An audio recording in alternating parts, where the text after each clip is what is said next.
And so additionally, in addition to the suffix E represented by the letter Y for the English language using the Roman alphabet, right, if you want to say something else is kind of close in the same logical deduction or sequence as we were talking before, again, I just paused my video, lost my train of thought a second, but we can also use the suffix ish, which is also just means close. Again, in our terms of generality of logical differentiation, right? If it's ish, if it's blue-ish, it's like blue, it's blue-y, it's blue-ish. And so you can use the suffix ish in a similar function to the suffix e.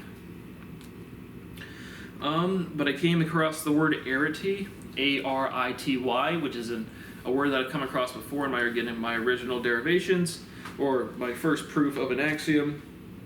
But what is arity? It is the number of inputs to a function or operand, or just anything that you can put an input into. And so the reason I keep coming across that word, because it is the mathematical word that is carried over for linearity, right? You have arity and then you have linearity. So the number of inputs, and then you have linearity as an adjective to describe close to a line. And so again, don't have much to say about that, but it is clearly that arity was a big thing, which I'm pretty sure was just an early form of dimensionality, or representation of dimensionality, the number of inputs, the number of elements. It seems like that's what it is, but it is certainly, again, a building block for the term linearity, which we say all of the time. Then you say, progress isn't linear, this isn't linear. It's like that is a form of linearity, which is a form of arity. Again, we're still going to go over something with Gödel's theorems, but I have enough for just on logic to do a whole episode on just logic, so we'll do that then. We'll probably do that next. I have so much information coming in right now. I got physics, math, logic, linguistics, all of it lined up. Do any words have 3 letters, the same 3 letters in a row? And again, just back to our fundamental stability of 2. Any language, any alphabet, do 3 of the same letters come in a row? Right, we have the German character with 3 S's in a row, but very clearly there's a lot of double consonants and double vowels in opposition to triple or quadruple or more. And so again, we're showing a condensing of a physical system to 3 being open and 2 being stabilized. So that's another example. Now we talked about, sensorality with a C is selfless. It does not have a sense of self. And sensorality with an S is selfish. I have a sense of self, a sense of identity, a sense of who I am. I want to help me. But another thing we can do to continue to pull apart our logical differentiations, and once we differentiate sensorality with a C and sensorality with an S, we can relate sensorality, one of the two, to speciality, and that will in turn prove our new axiom and pop out our new word that we need to prove the next axiom. But we can say for logical consistency, it's logically consistent and linguistically inconsistent, meaning what the words represent makes sense, but the actual consistency of the letters that we've discussed doesn't, is sensorality with a C does not have consent, right? Consent is an intimate characteristic of being able to choose for yourself, having autonomy, having identity, having independence. A physical system without the ability to move itself does not have the ability for consent. My pen cannot consent for me picking it up and tickling it right in its private parts. Whoa, sorry, just kidding. My pen doesn't have private parts. Come on, guys, we gotta do some jokes. yeah, I'm a goofy fuck sometimes too. Deal with it. But that is, sensorality with C does not have consent, and it is clear that consent starts with a C, and sensorality starts with a C.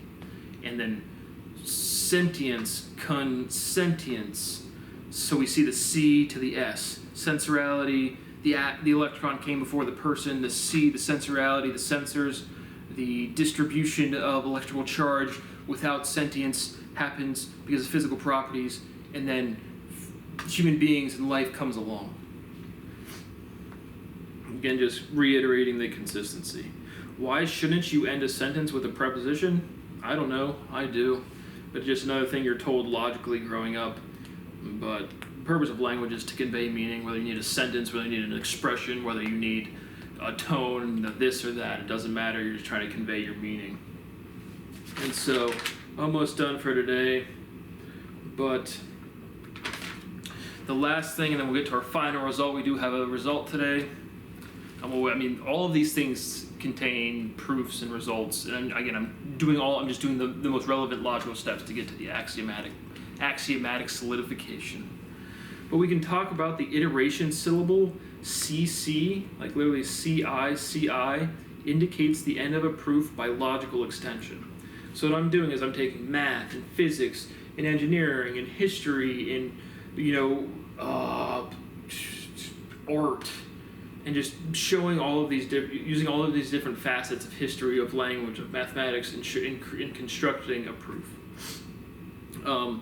But so you're pushing out all of these logic, all of this linguistic logic that you can all of this logic that you can represent with linguistics, meaning I just write down the words that represent these phenomenons.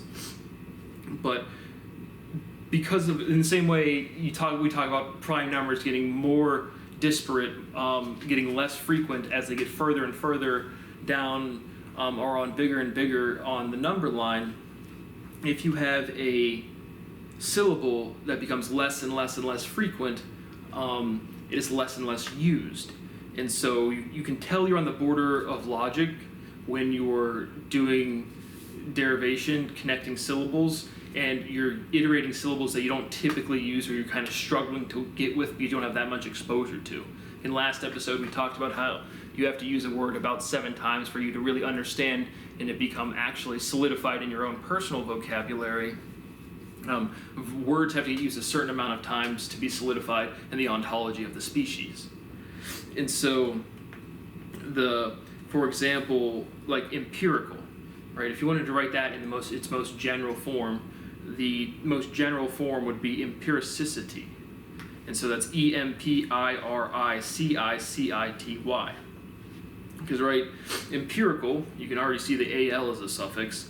So how do you go from empiric to the most general form? You can say empiricality, but it's not the natural form. It's empiricity.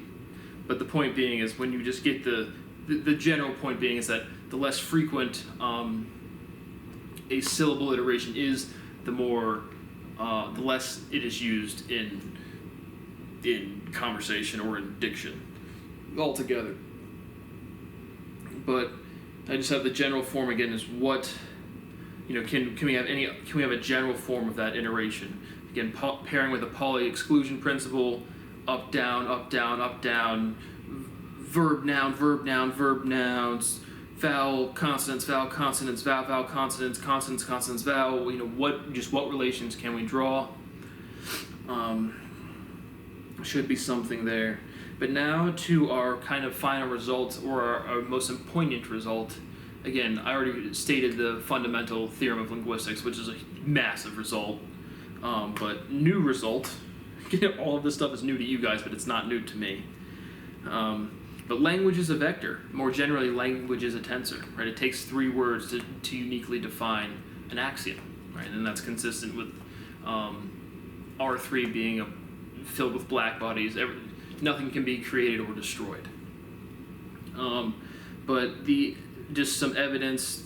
It shouldn't be hard to convince you that language is a vector, and in this sense, meaning it's vector in physics. It's dependent on direction and magnitude or quantity. Magnitude is quantity, or represented by quantity by numbers. But language is represented by direction. If I said hey this way or hey that way, the direction literally which I speak, it matters. What I say, how many syllables I say, the intonation in which I say, those all affect the meaning, the output, what I'm producing, the result. But read a sentence backwards. I'm just going to read that sentence backwards. Backwards sentence A, read. Right? Did that make sense, or did read a sentence backward make sense? Right? it's directional. It depends on direction and which way you read, and it doesn't necessarily mean you have to read left to right. It just means you have to read from beginning to end, because you could read Hebrew or Arabic, and those read right to left, or you can read, I don't know if Sumerian, but they read top to bottom. So, and actually, personally, a more interesting question is, you know, or I don't say, I'd say equally as interesting as why do a lot of languages read left to right or right to left? Like, what's the differentiation or efficiency there? But how about top to bottom? Like, nobody really reads bottom to top. Why is that? Or does somebody, and I just don't know about it. But I would say a lot more people scrolls, whether you're scrolling on TikTok or scrolling back in 10,000 BCE, it's typically top to bottom. So what kind of statements can we make about that? But again, clearly demonstrating the vector quality, the tensor quality of language. But how about a word, right? Read a word forward or backward. Well, if language was the product of iteration, you would expect it to have something that read the same, forward and backwards. Oh wait, we do palindromes, right? That whole class, that whole set, that whole differentiation of word structure is literally iteration, where it's indistinguishable from left to right, right? You need a basis, you need a set to say, here's where we're starting, here is where we're going, here is the beginning, here is the end. But again, it's just dependent on quality, quantity, quality and quantity. Quantity is magnitude and direction. And so that is our big thing there, is we can say language is a vector. That connects those two, that connects logically and it connects linguistically. And so, and palindromes is our renormalization, our simple measurement that we can say, what the fuck are you talking about? Here's our evidence, explain this and make it simple. And so that's what we have there. We're going to wrap it up for tonight. This is kind of late, past my bedtime. But next episode, again, I always say we're going to do something next episode, and then I do a new set of derivations, and I switch to something else. But most likely we'll be revisiting Gödel and just more in general logic, the bounds of logic, what Gödel did, why it's not really that interesting, some parts of it. Again, I already made a whole video of it, but I talked about, we're going to do a video of the dynamic limit, talk about P versus NP, Navier-Stokes, and the Riemann hypothesis, and the solutions to those, or the proof to those, or more specifically the resolution to those, are all really one thing. That's really the bulk of my my dissertation. That's where again, I don't have the editing skills to go over those solutions. It's been done for almost a decade now. It's not like I don't have them done, but just I don't have enough editing or willpower to learn the skills to just do editing for graphics. I try to make these videos, I'm only going to make them once, because first impressions matter. This derivation is only going to happen once.